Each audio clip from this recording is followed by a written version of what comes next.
So everything's cured up, and I've gone through and I picked out some details on the guns and helms and stuff, and on the Rhino. But anyway, here's the effect we're going for. This was just a little quick experiment. I want to make sure everything was working right. But you can see the rust coming through, and the paint chips are actually quite natural looking. So how do we achieve that? Well, it's pretty simple. We're just going to take some water on a brush. We probably could have saved some time by not doing the salt, because there's really not a whole lot of areas for it. We kind of lit, and it's already starting to fall off. And the paint just kind of falls off. Use a stiff brush, and we want to concentrate on the corners. Stiff nylon brush will do it. A toothpick. This is a pretty stiff brush right here. Just kind of take the paint on, right on off again. And it gives a very nice natural chipping effect on the paint. So kind of good with that area, so we're going to go over, get this next part wet here. And you might see some soapy bubbles, some soapiness from the hairspray as you work with it, but don't worry about it. It will all re-dry and just be in perfect shape. And excess water off. So you really want to concentrate on the edges, because those are the ones that are, those are always the areas that are going to rust first. And if you don't like what you're getting with the brush, you can always grab a toothpick and just do some scrapings. But that's it. That's how we get the, that's what the hairspray is for. Because I said, once the water soaks through the paint, it will actually, the paint is being nice acrylics, they are porous. Which is why we need to varnish the models when we're done with them.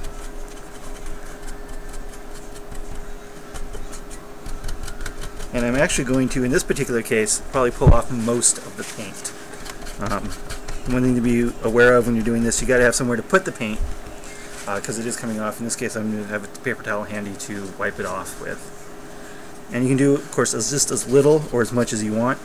Just put the water on there, let it soak in there for a few seconds to soften up the hairspray, and then just start scraping it off the paint.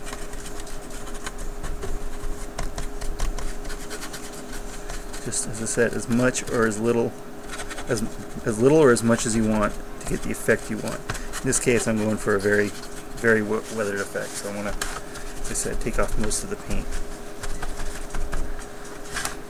So that's how it's looking so far, and I'm loving it.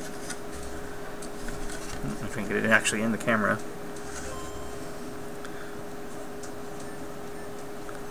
So you can definitely see how that rust color is coming through quite nicely.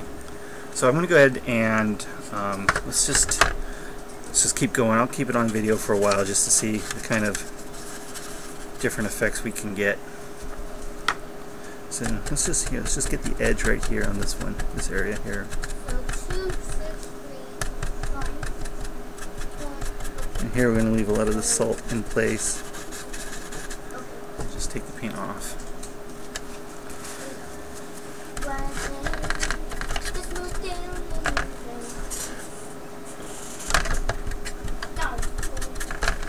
And any sort of raised edge, like right here on these hinges,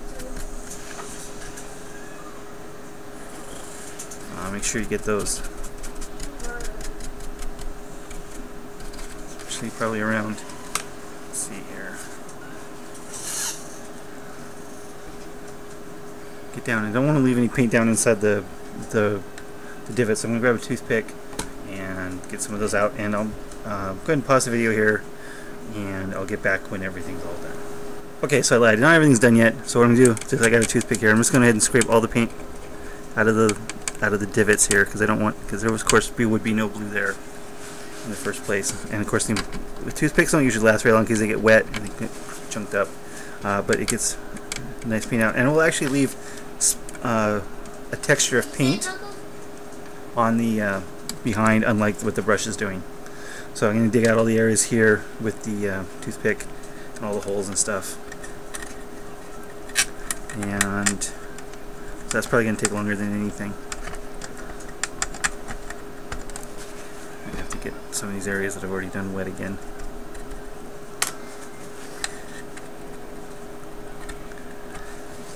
And if you're worried about the rust effects going off at the same time, you can always varnish it before you do the hairspray part, which is actually what you should do. I just forgot. So next time, remember to varnish the rust effects before you continue on with the model.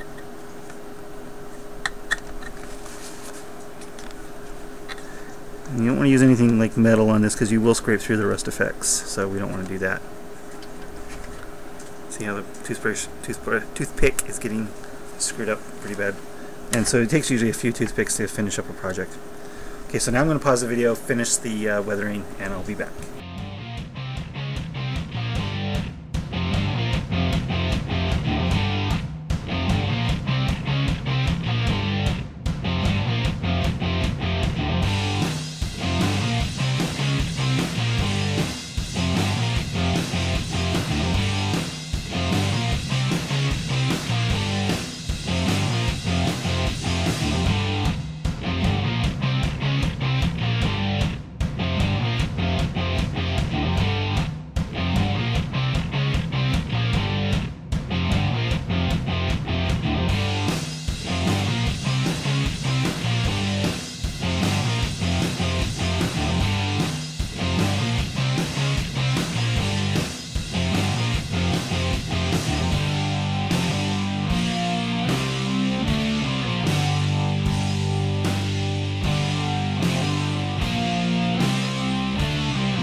So everything's done with this part. As you can see, I've completely weathered the entire Rhino. And that's the result of using the hairspray technique on weathering. It gives a very, very natural chipping effect to the paint without a whole lot of work. See, the door I really wanted to hit pretty hard. I didn't want any paint left on the inside of the door. Backpack here. This helm's got a little bit of rust showing through. Same over here. Get it on the camera. Got a little bit of rust showing through on the helmets. So, yeah. So the next step on this is I'm going to go ahead and mask this off before I move on to the next steps. The combination of masking tape and blue tack. When everything else is painted, I'm going to go over this with a Devlin mud wash, and then the whole thing I'm going to use pigments on the whole model. Because I've got a ochre colored pigment I use that will match the ground, and some more rust. So this will actually even get more rusty after the pigments are done. And it'll also add some texture and depth to the actual rust, like it should have. So that's going to be it for part 3. I'm going to put up a couple still pictures at the end when I'm done talking, and get ready for part 4. Thanks for watching.